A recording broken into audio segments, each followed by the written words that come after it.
We're here at Vancouver General Hospital where we're going to meet a very special team called the Canine Care Team. And here we have Traveler. So we started 7 years ago with a program that we're looking to see if the dogs can detect environmental reservoirs of Clostridium difficile, C. diff, one of the superbugs.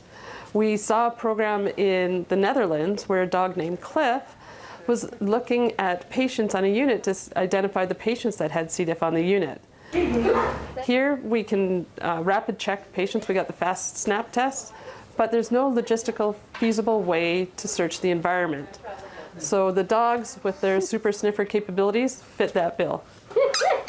So for the dogs, it's a game of association. They learn that if they find what they really like, was a toy or food, they get really good at finding that, and that's a game for them. Once they're good at that, we up the game a little bit and we associate it with whatever our target odor is going to be. For these dogs, it'll be C. diff. When they're good at that game, it's just the C. diff that's out there to find, and the dogs learn, if I find this C. diff that they've hidden, I get what I really want, which is for Anton a tennis ball and for Traveler, turkey.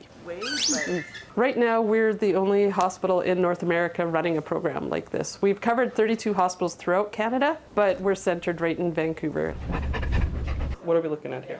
So this is one of our training hides. It's made by our medical microbiology team down in the lab. There's a polymer plastic tube inside. It's called a get-sent tube, and it's specially created to collect VOCs, so volatile organic compounds, so the things that make things smell. So the little molecules of the C. diff odor get trapped in that tube, and so we're able to present the dog with the true odor of C. diff, but it's safe to train with, so because it's not going to contain any of the spores on it.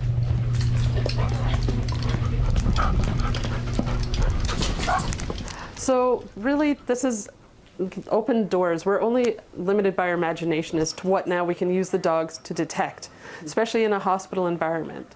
So right now we're looking at what our options might be to further expand to another pathogen, or to use them as a different type of tool, a quality assurance tool. You get it. Get it. Yeah, you get it. So when the dog's alert, we have a team that comes with us while we're doing a screening, and part of that team is our housekeeping staff, our environmental services staff, and they immediately take care of whatever the dog's alerted on with cleaning and disinfecting. Lots of people ask if our dogs just live at the hospital or what happens with them. Our dogs live with their partners, their people partners, or some of the dogs who are super busy and crazy, they also live in a kennel setting. I said, who has cookies? Who has cookies?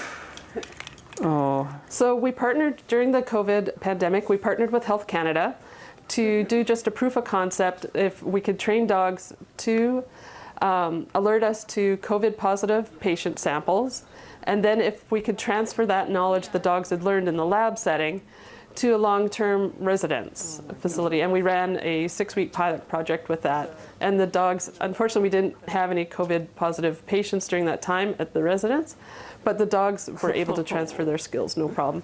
So really that's just given us a roadmap for what we can do next for a virus or another bacteria. Good boy. And our new dog specialist, Darius Mandavi, is with us. So most people don't jump at the chance to go to a hospital, but you jumped at this because this is important to you. Yes, well, I mean, who doesn't love dogs, first of all? So that was a big draw. But it's a really exciting program. I mean, dogs, they're, people's best friend, of course, but they also have a lot of promise for all sorts of healthcare applications. So they've been used to diagnose people with all sorts of different diseases, from cancer to Alzheimer's, and there's a lot of promise there. But also, just in terms of the environment, like, it's not easy to walk around a hospital and swab every surface to try and figure out if there's some sort of disease there. And so having a dog that can walk around themselves and just sniff it out is hugely important for, or at least hugely promising for healthcare. And speaking of their sniffers, which are so much better than ours comparatively in the animal kingdom, how do they choose the dogs? How does it work like that? Oh, well, there's any sort of working dog would be really good at this kind of work.